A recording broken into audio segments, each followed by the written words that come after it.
It always made me feel itchy when things were out of place. I couldn't seem to settle unless everything around me was completely ordered. For instance, I'd just aimed a screwed-up piece of paper at the bin and missed. It had sailed beautifully over the room, hit the rim, and fallen to the floor, where it now lay. And I couldn't stop thinking about it. I knew I should leave it there. Others would leave it. It really was no big deal. Caroline sat across the way, head of wild auburn curls bent over her desk, engrossed in her current task. She was surrounded by a fort of sweet wrappers, invoices, brochures and photographs. She hadn't noticed anything was wrong. Of course she hadn't. To anyone else, there was nothing wrong. I stared resolutely at the actor's headshot I was holding, until the image swam before my eyes and it became a blur of a face, like a child's watercolour. My eyes flicked back to the paper on the floor. I drummed my biro against the desk. Just leave it there, Nicola. It was no use. With a heavy sigh, I stood up, walked across the office, picked up the piece of paper and dropped it in the bin, exactly where it belonged. I tried to convince myself I was just stretching my legs. Who was I kidding? Caroline looked up as I passed her, nudged out of concentration. "Lunchtime?" she asked hopefully. I gave her a wry smile. "It's only 11:20, Caroline."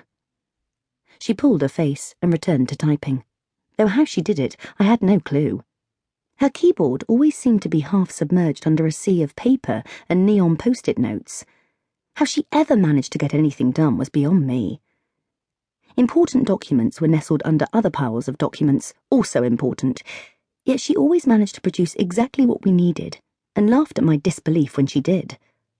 Organised chaos, she called it. I called it black magic. The notion that anyone could live like that was bewildering to me.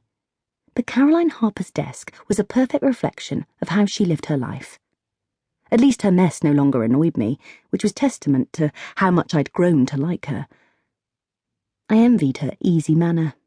People's eyes lit up when they came in to see Caroline, knowing they would be greeted with a hot cup of coffee and some kind words.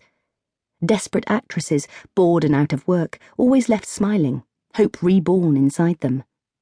On the phone, she laughed with potential clients, giggling at their stories.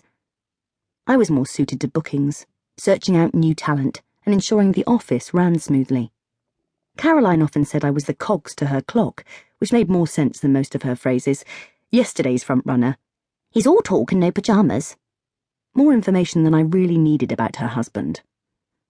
We made a great team, Caroline and I, which was extraordinary, considering the rocky first impression I'd made at my interview 4 years ago. The Sullivan Agency, Bristol's largest actors' agency, was on the second floor of a Georgian building at the top of Park Street. Below, the street thrummed with the hustle and bustle of city life. Busy bookshops, cafes with colourful canopies, and beautiful vintage clothing stores lined both sides of the street and curved around the corner at the bottom of the hill. Initially impressed with the entrance to the office, a heavy oak door leading to a staircase lined with black and white photographs of the actors on their books, I felt nervous as I walked up. I paused on the landing, momentarily distracted by muddy footprints on a carpet the colour of clotted cream, fingerprints on the large sash windows, and a dying yucca plant. Could you even kill a yucca plant? Wilting in the corner. I'd breathed in and then out even more slowly, attempting to steady myself. The glass lettering on the door to the office announced, "The Sullivan Agency." I knocked, tentatively, palms damp. Clutching my black leather satchel in one hand, I waited. My outline was reflected in the cloudy glass. I patted at my bobbed hair, trimmed that week. "Come in," called a bright female voice. Fixing what I hoped was a relaxed and confident smile on my face, I pushed open the door. "Arrgh!" screamed a small boy dressed as a pirate. He brandished a cutlass sword at my stomach. His eye patch meant I could only make out one menacing eye. I jumped backwards, one hand to my chest, and let out a yelp. "Who be you, arrgh?" he asked, waving his sword from side to side. A woman, about 10 years older than me, with a mass of red curls, kind eyes, and a small girl on her lap, looked up. "Ben, don't scare the lady. Be nice."